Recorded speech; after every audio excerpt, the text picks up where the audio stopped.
Hi everyone, my name is C.K. Burch. I am a self-published author, uh, poet on occasion.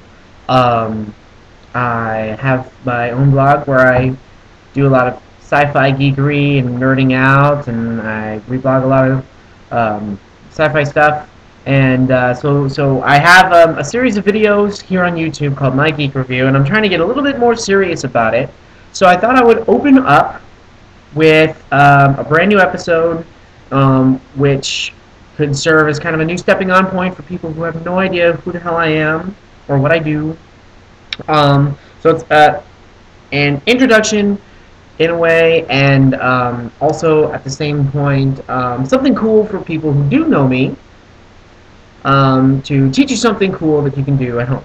So, again, to kind of give you a little bit of information about me, I'm a self-published author. I specialize in science fiction and horror. I just really like science fiction stories. It started with Star Trek, the original series. Actually, as much as I'd like to say that it was the Kirk, Spock, and McCoy era that got me going, it was actually the original unaired pilot of Star Trek that got me into science fiction as a whole. It was the episode The Menagerie, which featured, Leonard Nimoy did play the character of Spock, and Majel Barrett actually played the character of Number One, who was the first officer of the Enterprise. And it's not coming to me right now, but there was another actor who actually played Captain Christopher Pike in the episode. And I remember that it was something along the lines of the 25th anniversary or something like that. It was shortly before the Next Generation was starting up. This was like 1987, if I remember correctly. But they had this big, long 2-hour special all about Star Trek, and part of what they did was they showed the original unaired pilot of The Menagerie, also known as The Cage, which featured Captain Pike, and then Spock, and Number One. One of the interesting things about this episode, the unaired pilot, was that Spock actually displayed a number of emotions: shock, worry. He had a big smile on his face at one point when they're investigating an alien planet. And it was a huge influence on me later. So I connected with that, and then I connected again with the original series shortly afterward, because I'd seen the movies. It was that pilot episode. This is '87. I was about 5 years old at the time. So it was that Enterprise and that era that really connected me to science fiction. So I've grown up on Star Trek, and I've grown up on the Alien films. I watched The Next Generation, and I watched the X-Files on TV when they were airing brand new episodes all the time. So that was what really got me into science fiction. And then I started getting into horror when, it was about actually. In the early 2000s, it was about 2001, I believe, when Silent Hill 2 came out on PlayStation 2. And that was the first... No, Resident Evil 2 was the first horror game I played. But that didn't really, give me more yearning for horror films in general. Silent Hill 2 actually filled me with a sense of wonder and a want to experience more in the genre of horror. And that continued on with the remaining games in the Silent Hill series. I spent a very long time just really digging deep into the bowels of horror. No pun intended. Just a lot of Italian horror films, Dario Argento, a lot of Japanese, a lot of Asian horror films. Asian horror films actually appeal to me a lot more than Western because of the subtleties and the nuances and the less overt shock value that there is. But a good horror story really, really appeals to me. So science fiction and horror. I've written 2 books. One is a combination of science fiction and horror. The other one is a straight up horror story. And I have a third book that's actually up on my blog right now that is straight up Star Trek influenced science fiction, and it's actually going to be published later this year, complete with some full color illustrations for the Kindle version, and the print version will be unfortunately in black and white. I'm trying to figure out how to do full color for the print version, but it's working on it. So anyways, that's me. So this, aside from being an introduction, is to talk to you guys and give you something that you may or may not know about how to open a CD. Now, I went to Barnes & Noble earlier today, and I found this, the Prometheus soundtrack on CD. Happened to be on sale, and I thought, what the heck? Normally, I download MP3s off of Amazon.com, and that's how I get most of my music these days. But for some reason, this one wasn't on MP3 format. It's only available as a CD. So when I found it today on sale, I absolutely just had to have it, so I picked it up. And I've refrained from opening it until now so that I could show you guys how to open a CD in the easiest possible way.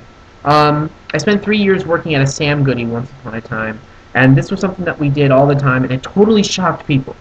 People never could, they always thought that we were breaking their CDs when we did this, but it's actually the best possible method of doing this. I don't have a way of tilting the camera down to show you the initial part, so bear with the description here. The first thing that you want to do is you want to get a corner, like not like a rounded corner, but a nice, sharp, hard, cornered edge of a table or something like that, or a countertop. And then what you're going to do is, like, you can see the top of the label here. We're not going to use that part. We're going to use this part here, the bottom of it, because you can feel the ridge of the CD jewel case, the door on it. You can feel that ridge. So what I'm going to do is, I'm going to have to do this off screen, unfortunately, but I'm going to take this, and I'm essentially going to take it and scrape the ridges of the jewel case along the ridges here, and I'm going to do that nice and hard. I'm going to do it in one fell motion, maybe two if absolutely necessary. And what that's going to do is this is going to tear the packaging enough so that I can just rip it off real quick. So let me. That was oh yeah, you can see. You can see right there, right here, and right here, where the packaging is torn off to where all I have to do is just start peeling it back. You can see, I'm trying to get, yeah, you can see where it's kind of already peeled back just from one smooth motion, because I'm a cow, one smooth motion. So all I have to do now is just, boom, that plastic is gone. Whew. I didn't have to pick at it, I didn't have to do any crazy business to it, and I got it done. So now, next thing, we have to deal with this annoying part right here. It's some good information. It's who it is. It's a barcode. It's a SKU code. But they're annoying as hell to get off because you start picking at it. You start picking at the corner. You're like, I want to get the sticky thing off, and then you start peeling off one edge, and you start peeling off the other edge. You don't have to do that. Here's what you have to do.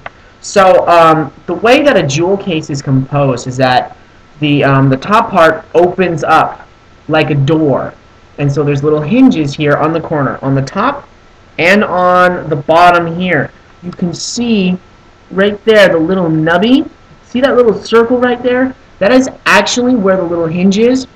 There's a little nubby underneath that goes here, just inside the jewel case, so that it can act as a hinge. And what I'm going to do right now is I'm going to, make sure I got that. I'm going to take my fingernail and I'm going to get underneath that. So like here's the back of the CD. I'm going to get underneath that and I'm going to pull it out and pop it forward. So now what I've done is I've just pulled that little nubby down and out so that it's no longer attached as an opening hinge. But what I'm going to do now is we're looking at the side of the CD case. Here's the sticker up top. The sticker is still very much attached to both sides of the CD case, but the bottom has been popped open. So now what I'm going to do is I'm going to lift this up because now the top hinge is popped out as well, and it's like a butterfly. It's like a butterfly hinge instead of the regular door hinge. So now that I've done that, the sticker is still attached to both pieces here, as you can see. So everything is still kind of holding on. But now that I flipped it up like this, I'm just going to pull this off. So now we've got two pieces. But this guy no longer has sticker. This has the entirety of the sticker on it. And now all I have to do... There. One whole sticker. Look at that. Didn't even rip the sticker at all. No remnants, nothing. Actually, I'm going to even put that right here on my laptop. So now, I have two pieces of CD case. Very easy to put back together. We've got this guy right here. So now you can see, right there, yeah, the little hole where the hinge is. And you can see that little, oh, come on. My big head is so reflective.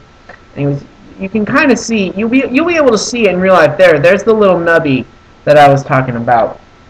So, we have, so here is the front of the CD case, the back of the CD case. I'm just going to line them all up together, and what I'm going to do is I'm going to take that nub and I'm going to just fit it into the hole on the top here, like going in reverse. Then all I have to do is just hook my fingernail underneath and then pop this guy back in. Both nubs are in.